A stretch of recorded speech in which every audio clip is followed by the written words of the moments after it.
Assalamualaikum warahmatullahi taala wabarakatuh. Baru-baru ini, negara kita digemparkan oleh satu kenyataan rasmi oleh Suruhanjaya Hak Asasi Manusia Suhakam yang sedang mencari penyelidik untuk mengkaji berkenaan jantina ketiga. Dan hasil daripada kajian ini ke arah mengiktiraf jantina ketiga di Malaysia. Sebenarnya, isu ini cukup membuatkan masyarakat berasa tidak senang. Ini kerana isu ini cukup sensitif di mata masyarakat Malaysia. Mari kita lihat perkara ini dari sudut perlembagaan dan perundangan negara. Isu kesamarataan jantina seperti pengiktirafan hak menukar jantina, penyediaan ruang khas bagi transgender dan pengiktirafan jantina ketiga ini bukan sesuatu yang baru. Ya, sudah berkali-kali pergerakan ini cuba dilaksanakan oleh beberapa pihak dengan laungan hak asasi manusia di negara kita. Kali ini, Suhakam pula merelakan diri menjadi bidak catur untuk melangsaikan hasrat ini. Tindakan Suhakam yang seolah-olah tidak ambil endah dengan tuntutan perlembagaan yang menjadi tunjang panduan rakyat negara ini.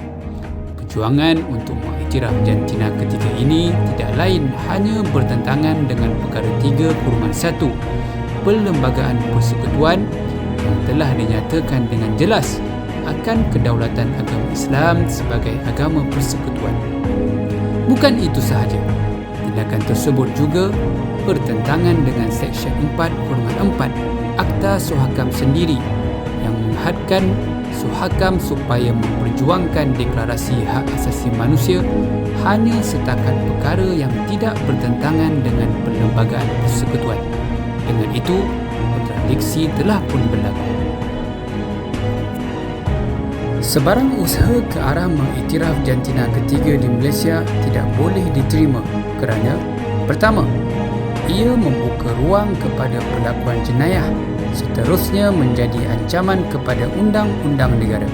Sebagai contoh, perlakuan liwat adalah menjadi satu kesalahan dalam Undang-Undang Sivil 377A dan 377C Kanun Keseksaan dan juga Undang-Undang Syariah Seksyen 25 Akta Kesalahan Jenayah Syariah Wilayah-Wilayah Persekutuan 1997.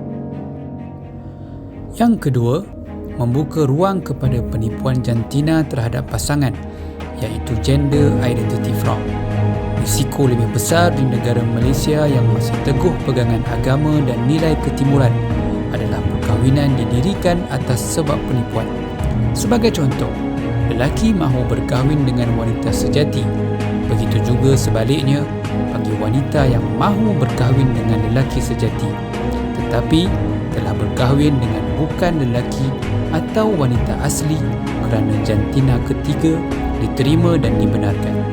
Adakah kita mahu kisah Gail Newland yang didapati bersalah di Mahkamah UK kerana menipu jantina sebenar berulang di Malaysia jika ruang kepada jantina ketiga dibenarkan di sini?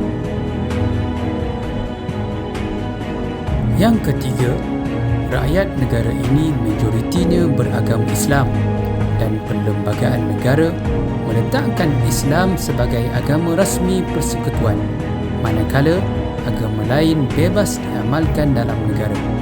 Justru itu, prinsip-prinsip agama khususnya Islam tidak boleh dikesampingkan dalam mendefinisikan hak asasi manusia. Hal ini kerana kebebasan beragama, freedom of religion, tidak bermaksud bebas dari agama, freedom from religion. Kita tetap menjunjung rukun negara yang pertama, kepercayaan kepada Tuhan. Islam mempunyai pandangan jelas berkenaan golongan yang mengalami kekeliruan jantina. Hukum berkenaan khunsa telah lama dibahaskan oleh para fuqaha sebelum istilah asasi manusia dilaung-laungkan lagi. Akhir sekali, marilah kita bersama-sama mendesak agar agenda ini dibatalkan dengan serta-merta. Ia bukan sahaja bertentangan dari sudut perundangan dan perlembagaan negara, tetapi demi menjamin hak asasi manusia berada di landasan yang tepat menurut Islam. Assalamualaikum warahmatullahi taala wabarakatuh.